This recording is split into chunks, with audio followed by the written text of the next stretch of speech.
All right, guys. That's going to be it from me. I'm going to host someone else in the listing. Huh. Until tomorrow morning. We'll see you later.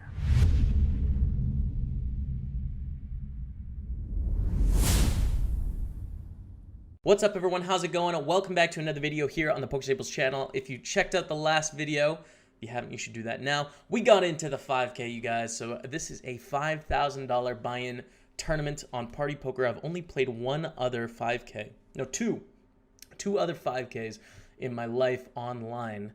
Those were both WCoop main events. So this was a pretty big opportunity for me. Fantastic tournament. I think you guys are going to like it. Without further ado, enjoy the video. We're in action.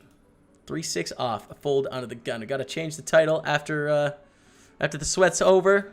Gotta send out some hype on the social media. The big game, chat. 5K. 5K, the big game. Yep. We need to put this in gold, by the way. We need to put it in the gold because it's the big game, dude. It's a 5K. We pick up a nice hand. The pocket tens, chat. Oh, I love tens. Tens are beautiful. Let's raise, and a hand we can call 3-bets with as well. If a 3-bet comes in, unless it's a crazy weird size or something. But not a hand we want to get all in pre-flop yet. There's too many chips in our stack compared to what's out there in blinds and antes. Pulls around to Requiem. You check back. I think it's close between a bet and a check with the 10s on the 7-7 fort. We've seen Requiem be fairly aggressive. Increase the check raise frequency on the flop. Give us a really tough time on turns of rivers. But then there's the flip side of like Jack, Queen, King, Ace all aren't great cards for us on turns of rivers. They check, and I'm going to go for a bet now. I mean, some percentage of the time they might go for a double check with a 7, but I'm assuming most 7s are going to just want to start betting turn and river to try and get value from ace highs as opposed to only getting one street. So I think it's kind of unlikely that they have a 7. And a call 3 on the river. Bet 45K. See if we get a call. Jamma1212 dropped the 22 months. Thank you, Jamma. All right, we take it out. And that's a fold back up to about $1 million. We're going to fold queen 3 suited under the gun as the blinds go up. Going to raise up to 35K. Polo going for a 2.5x size. I like 3-betting here. Make it about 140, which is 4x this open. We could call the ace-7 suited to the small blind as well, but it doesn't play great post-flop. So I'm just going to go for 3-bet, especially with the 2.5x sizing that they're choosing. Gives us a little bit better incentive. See if it works out. Long thinking a call. We have an ace-5-4 flop. I think we should bet flop here. Even though we don't mind controlling the size of the pot, at the same time, we have such a strong range advantage.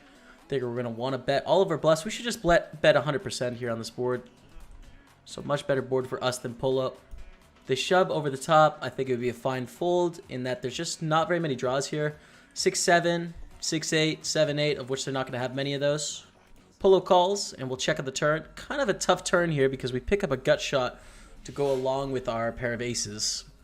So let's say they have a better kicker ace. We have a few more outs at our disposal. We're also not worried about a 2 at all. Let's check, check. 9 on the river. We will check again. And a bet of 400,000. Pretty tough spot here, honestly. Doesn't represent a ton of hands, although ace-king and ace-queen. Ace-king's going to 4-bet pre. So really they're representing, I guess, ace-queen and ace-jack and ace-9 suited, of which there's not very many combos. But then there's the other side as well, which is like, there's not very many floats on the flop either on the ace-5-4. Guess it's technically possible to have a few sets, 9s, and maybe like 1 and 3 sets of 5s, 4s, and 3s. So it's a really tough spot here with ace-7, just because of how dry the board is in a 3-bet pot. Going for a big sizing too. It's tough, man. I don't know. It's really close. I think they 4-bet ace-king every time, so I'm not worried about that. It's just like, do they have the ace-queen, ace-jack? I guess they're going to be peeling ace-queen, ace-jack offsuit, in which case we check twice. But dude, they're not betting 400K with ace-queen, ace-jack. Very tough. I don't really know what to do. Use my whole timing there. I really don't know. I really don't know what to do in this spot. I think it's interesting because of the sizing they choose. It's just it's a fairly polarized size, but then it's also a fairly dry flop as well. If I could go back in time, I think I'd call him now. I don't know. It's really hard because we did bet about 1/3 pot as well. Raise it up to 42,000. Why don't we hit this flop? Like starting with a check call. Don't see much need to bet. We have a lot of showdown value with our ace high. We're happy with pretty much all the turns with our ace of spades. We'll just check. We'll check again on the turn. 10 on the river. It's the quick check, which is interesting. I expect them to bet 9-10 and 9-7 on flop return, so I'm not too worried about that. Ace 10 makes some sense. Expect them to bet a 6 on the turn. Expect them to bet an 8 on the turn. Yeah, I think we have to call here. 10-9. Very surprised 10-9 doesn't bet. Honestly, I'm pretty okay with my call because, like, if you think about it, we check flop, they check.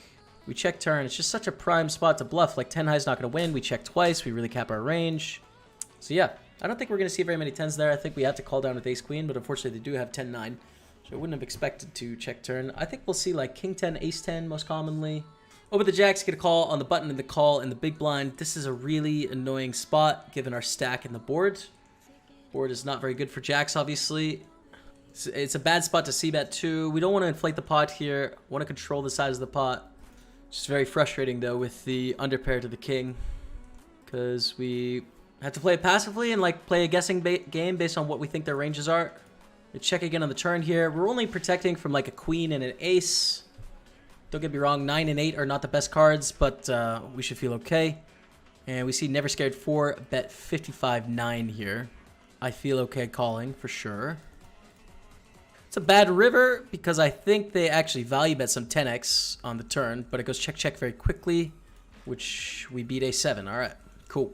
Open ace jack against small blind.